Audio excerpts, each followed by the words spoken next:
1 Corinthians 10:21. Ye cannot drink the cup of the Lord and the cup of devils. Ye cannot be partakers of the Lord's table and of the table of devils.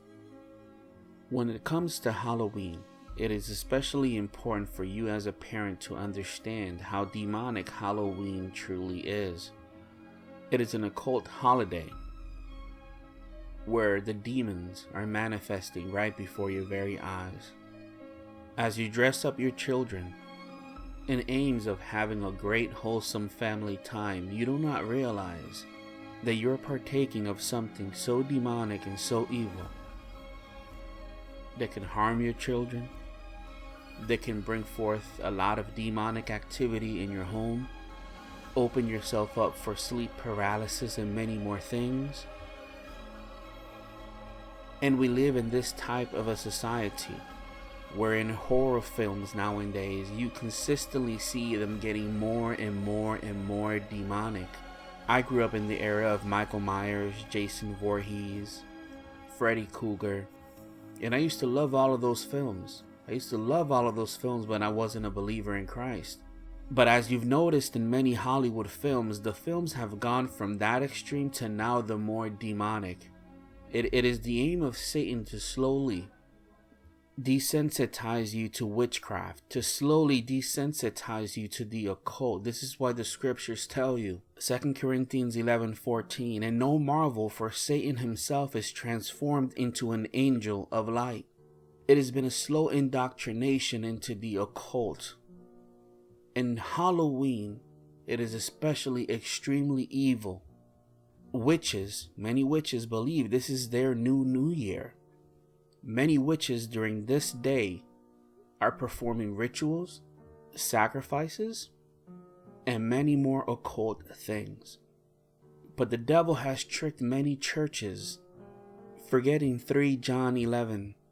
Beloved, follow not that which is evil, but that which is good.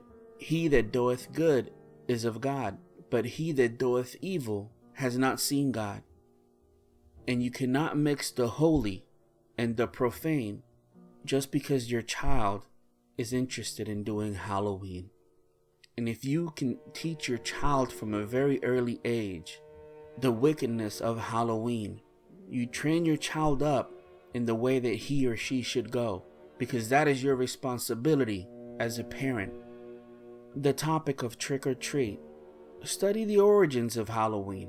When you study the origins of Halloween, you can take him all the way back to the Tower of Babel with Nimrod and Semiramis. I made a very detailed video on this last year, and I'll put a link on the screen for that video. But here's a slide from last year that I discussed. The Horned God. In some Wiccan traditions by Simon, the goddess has entered into her incarnation of crone. This is the goddess that rises up in Easter, Ishtar, the queen of heaven, which God prohibits you from worshiping. But in this point in time during this year, Wiccan traditions, some of them tell you that she is entering into her incarnation of crone. She is the old one, the earth mother, the wise one we turn to when we need advice according to Wiccans. According to Wiccans, she teaches us that we must let go in order to move on. So at this particular time of the year, during Halloween, the god at Semen is the Horned One, the stag of great antlers, the god of the wild hunt. He is the animal that dies so that we may eat, and the grains and corn that once lived in the field before our harvest. They worship the god of the wild hunt, a god that has antlers. This is typical of Babylonian traditions. This is typical of Baal worship, for them to worship horned gods. And he is the god of the wild hunt. And Nimrod was a mighty hunter. Brothers and sisters in the Lord, Halloween, yes, we can trace him back to the Druids, but it even goes even further than that. It is very demonic to the core. How did these ancient traditions survive into our modern era? In Western culture, they were preserved by, of all people, Christians. In a bizarre twist of history, as Christianity spread, it adopted and reimagined pagan folkways rather than try to stamp them out. This made it easier to convert pagans. A key pagan festival destined to get a Christian makeover was Lemuria, when celebrants placated the dead, culminating on May 13th. Of all the different days that they have in the Roman calendar to celebrate the dead, it was the spookiest. So on the Lemuria, what are called the larvae, the ghosts of the departed, would come up and haunt people. To quell the dead, pagan Romans poured milk onto their graves or offered them little cakes. But the church co-opted Lemuria in 609 AD, turning May 13th into All Saints' Day, a day to honor the most holy of dead Christians. Setting aside this day was an attempt to Christianize this very pagan festival, and yet at the same time what it did was it kept a lot of the same themes going.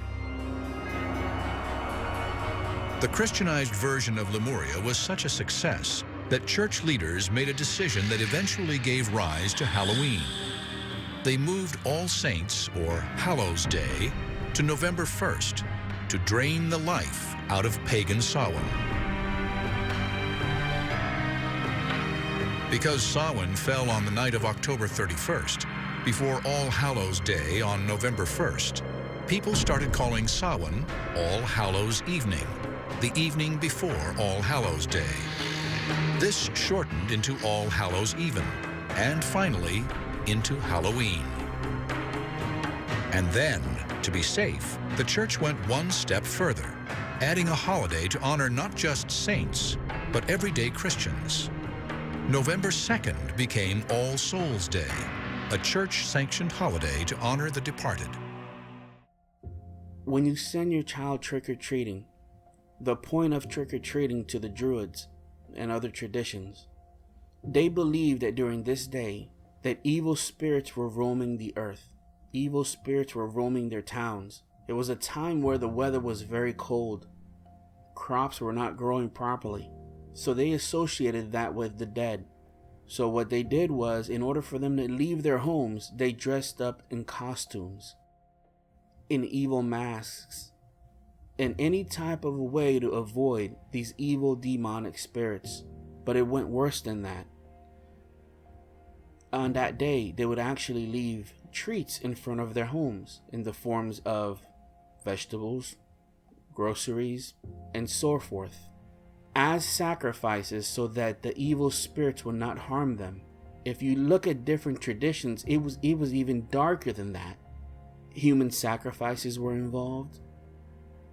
Witchcraft was involved. Animal sacrifices were involved, all in the name of these demonic spirits. They did not overcome evil with good in the sense of Jesus Christ. They did it with evil. That's how witchcraft works.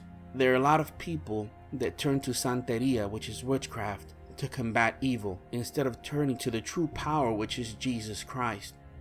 So when someone knocks on your door and they say, trick or treat, think about the words alone.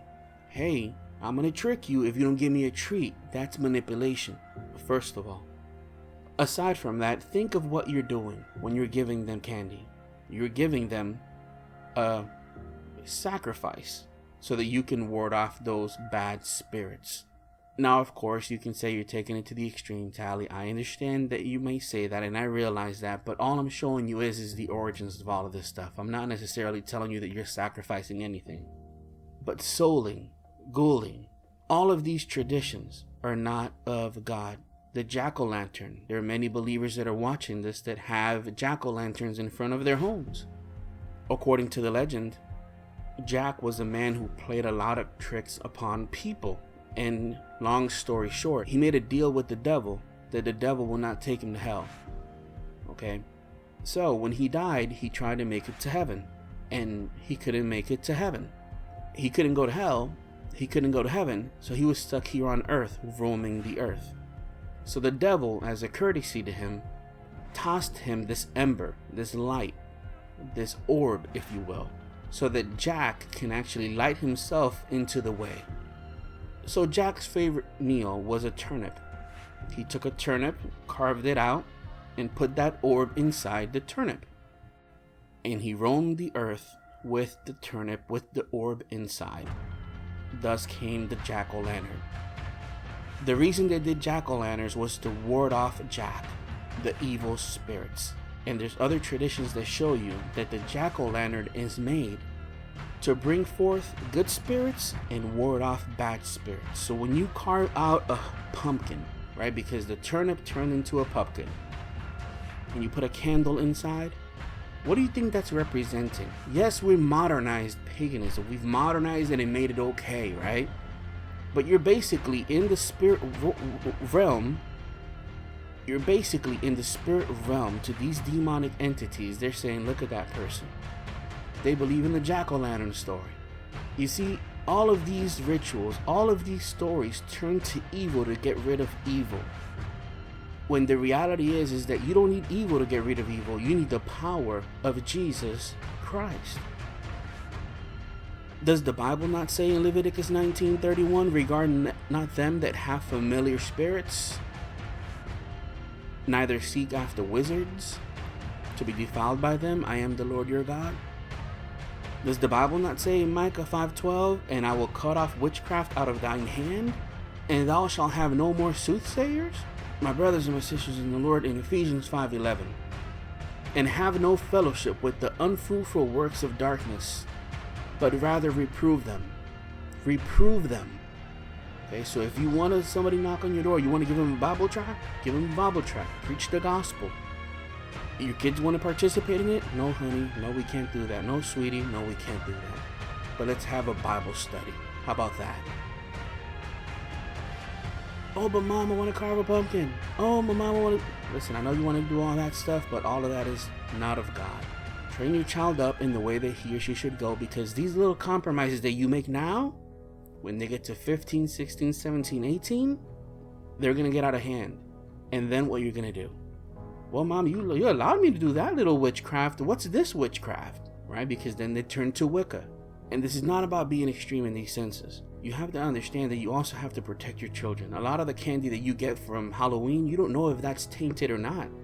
Many kids actually are abducted during Halloween for a lot of satanic purposes. We sometimes do not understand how evil things really are because Satan has modernized things and made it okay and cool.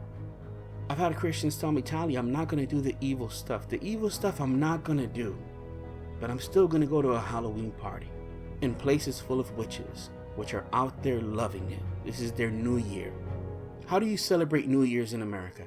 You have parties, fireworks, hugging each other. Wow, it's here. That's how they view it. It's the rise of the horned god.